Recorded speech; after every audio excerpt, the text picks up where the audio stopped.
No, you don't get to end this. I'm fucking Adam. I'm the fucking man. I started everything on Earth. All of mankind came from these fucking nuts. You all should be worshiping me. Bitch, shut up. Adam didn't create the Exorcist women to empower anyone. He created them to control women. And that's embarrassing to Adam because the first woman rebelled against him and the second woman rebelled and didn't want him. He manufactured an entire army of women who were literally incapable of saying no to him. We don't know the rest of the Exorcist name, but he gave them shameful names like Vaggie, well, he called her Vaggie, for example, also known as Vagina. I don't know why I say that. You could be watching this on your TV screen right now. Your mom comes here, all she hears is vagina. Can you imagine being named after genitalia? Dick Grayson? And yours is Dick? Seriously though, not to get sidetracked, but why is Dick a nickname for Richard? I understand William and Billy, but Dick and Richard? Anyways, Adam created an army of women to heal the emotional wounds left by Lilith and Eve. That's why Lute, his second in command, is a misogynist because Adam made her that way. She isn't empowered, she's conditioned. She prides herself on being the perfect soldier, the perfect woman by Adam's standards, because that's all she was ever allowed to be. She's just as much a victim of his ideologies as anyone he's harmed. I think the reason he smiled when he looked at her for the last time is that for once in his entire existence, someone actually wanted him, not the idea of him, not the authority he wielded. Lute is very clearly in love with him, in that tragic, conditioned way where devotion and indoctrination get tangled together. And because he surrounded himself with women sculpted to fit his own misogynistic ideals, he never expected any of them to care about him as a person. They weren't supposed to, they were supposed to obey. Lute being short for a lieutenant is already powerful, but the double meaning makes it even better. A lute is an instrument, something played, something used to create someone else's masterpiece. Whether Adam intended it or not, naming her Lute ties her directly to the idea of a tool, an object that produces results but never gets credit. The artist, however, gets praised, the instrument not so much, and that fits Adam's mindset perfectly, because Lute is the perfect symbol of how insidious misogyny is. Women can be crushed by it and still be weaponized to uphold it. They can be victims and perpetrators at the same time, not because they're inherently cruel, but because they were taught that obedience is virtue and that devotion is identity. When we see Adam inside Lute's head, he's just as cruel as the real one. There's no softened, idealized version of him buried in her mind, no fantasy she clings to. Even in her own subconscious, she can't escape the version of him that belittles her, commands her, and treats her like an object rather than a person. It means she never lied to herself to cope. She knew exactly who he was, and she still cared. I slowly started to be seduced by him, like he started to seduce me.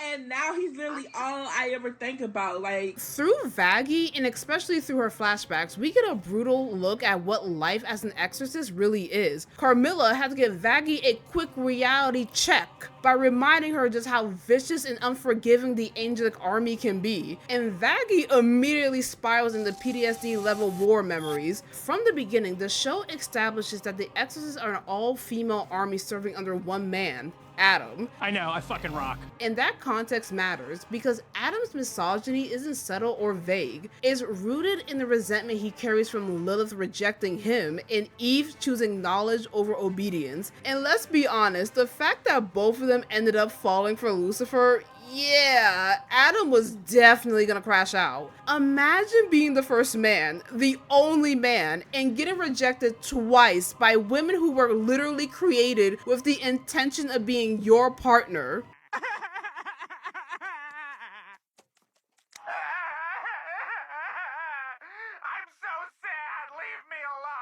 It's almost darkly comedic, and while misogyny is obviously irrational and harmful in our world, for Adam, it becomes twistedly logical. From his perspective, he witnessed the birth of womanhood and concluded that something was defective in them, because both Lilith and Eve betrayed him for Lucifer. Yes, I did that.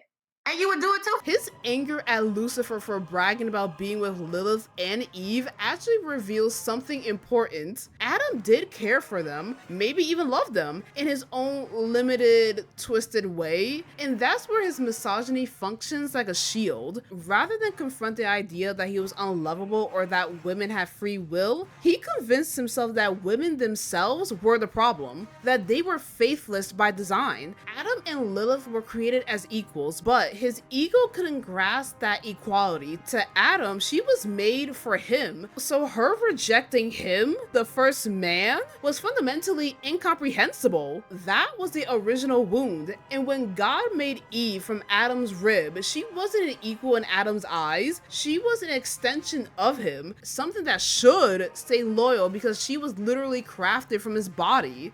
Rejected! Rejected! Yeah, you just got rejected! R-E-J-E-C-T-E-D rejected! R-E-J-E-C-T-E-D rejected! But also, can we blame them? Luci is literally walking temptation. He sings, he dances, he plays instruments, he's got a 10 out of 10 fashion sense, and he's a whole adorable duck boy on top of that. I fantasize about it all the time if you were mine. What's fascinating about The Exorcist is how uniform they seemed at first glance. And they all got that same bob cut, but each one has its own flair and style. Even their mask, while all in the same design family, only differ in horn style. It's not just military discipline, it's narcissism. Going back to Vaggie, her flashbacks make one thing very clear. Sparing that sinner child wasn't her first act of rebellion. We actually see another moment, subtle but important, where Adam and Luke violently pulled an exorcist away from the group. We don't know the exact relationship between Vaggie and that girl, but everyone keeps saying that was like her old girlfriend or whatnot. It doesn't really read romantic or intimate to me. It reads like compassion. Someone showed fear or hesitation, and Vaggie, someone who still had empathy despite the conditioning, is the kind of person who tried to give her comfort. The entire point of that scene is to show that Vaggie has always understood how merciless the angels are, not only towards sinners but toward their own soldiers. The second an exorcist show weakness, doubt, or even humanity, they're treated like a defect in the system. Vaggie saw it happen to others, and she experienced that brutality firsthand. Adam and Luke weren't just strict leaders, they were openly abusive. We never see her die, but the show cuts straight back to Vaggie's season 1 flashback of being brutalized, making it clear that if you step out of line as an exorcist, your story will not end well. After the death of Adam, a lot of people, me included, expected Adam to come back as a sinner in hell, plotting to claw his way back into heaven, but the show leaves us with more questions than answers. If an angel dies in hell, what happens to their soul? Do they leave behind a corpse while their essence returns to heaven? Do they reincarnate as sinners? Do they dissipate entirely? Or does Adam just become this lingering shadow haunting everyone he's hurt? The hotel residents, Luke, and Abel. And speaking of Abel, this poor baby is having a full-on panic attack in the middle of Luke and Vaggie tearing each other apart. I genuinely hope season 3 gives him more musical moments, because why does he sound like the lead vocalist of Fall Out Boy? 'Cause we could be immortals. It's the way I need a solo song from Abel right now. But something really interesting happens the moment Abel snaps out of the panic. The instant he calls Luke bitch, she stops. It's like flipping a switch. That one word activates the obedience conditioning baked in her psyche. It's not about the insult, it's about the voice of command. She's only ever respected Adam, the first man. So when Abel copies Adam's tone, Luke's programming kicks in like a sleeper agent waking up. However, what bothers me is the way some people online are celebrating Abel becoming more like his dad, yes, as if that's like some kind of glow up. It's not. What we should be celebrating is the opposite. Abel finally standing up for himself. He wasn't suddenly misogynistic. He was doing what he knew would work, emulating his father's authority, because that's the only language Luke has ever been taught to obey. She doesn't respond to kindness, she doesn't respect rank, she only understands force and command. Abel wasn't insulting her because he hates women. He was asserting his authority because she kept ignoring his actual position as her commander. And he was defending Vaggie, the same woman Lou had literally mutilated once already. The whole Abel is misogynistic takes are wild to me. Lou has been openly disrespectful to him every single time they interacted. She treated him as lesser, which confuses me even more. So when Adam insults Lou, somehow that's fine, nobody bats an eye, but when Abel does it, suddenly it's problematic? Be so serious. Adam was cursing up a storm literally the first time he appeared on screen, and everyone just accepted it because, oh, that's Adam. Fucking shit. Fucking bitch. Fucking Adam. Dick fucking master. Fucking rock. Dick master. Fucking shit fucking cunts. Fucking shitball. Shit fucking bitch. Fuck. Bitch. Fuck though. Bitch bullshit. Fucking bitch. Shit. Fuck bitches. Cunts. Fucking bitches. Fuck shit. Fucking dumb bitch. Shit. Fucking fucker. Shit. Fuck. Fucking shit. Fucking bitch. Shit. Fuck. Fucking fucker. Fucking. Abel will never say something like that under normal circumstances. You can see him hesitate. He has to hype himself up and grow a pair before he even gets the word out. It's uncomfortable for him because it's out of character. Abel is meek, gentle, the antithesis of Adam's blustering ego. That's the whole point. He only lashes out because he's backed into a corner, has no other tool to work with. From Abel's point of view, this kid was thrown into a leadership role. Going from never fighting to being expected to command an army would break anyone down. The tension and panic he's been bottling up finally erupt in that moment, and it becomes a kind of emotional catharsis. Not to mention, this show is full of swearing, like a lot of swearing. I know for a fact, this isn't the first time y'all ever heard the word bitch, and it won't be the last time. This is not the first time y'all ever heard me say the word bitch. So really, I don't know why anybody was clutching their pearls when Abel said, "Bitch, you better fall back." Why are people suddenly acting scandalized over this one word in particular? Like, people are picking and choosing which curses to moralize over and for what? Because Abel of all characters used one?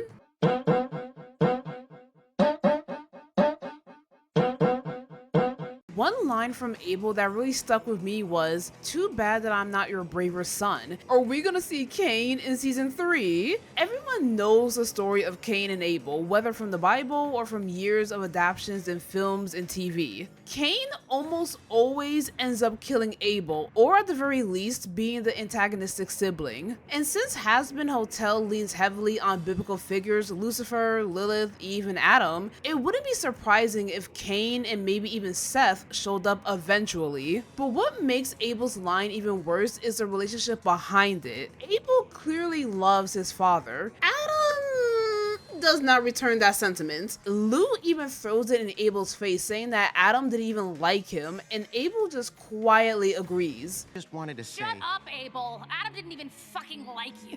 I know.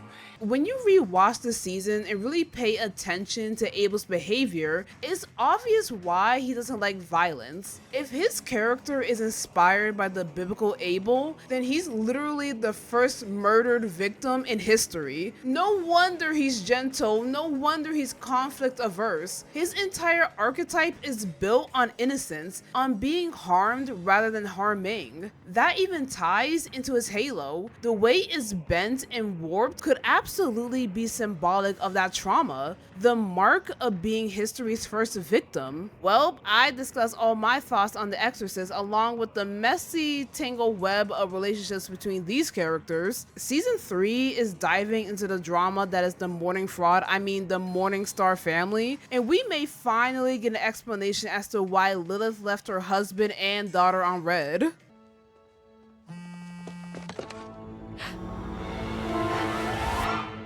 Mom? I'm fine. I'm fine. Totally fine. I don't know why it's coming out all loud and squeaky, because really, I'm fine. And as always, don't forget to like, comment, and subscribe to the notification bell so you never miss an update. And I'll see you guys next time. Bye!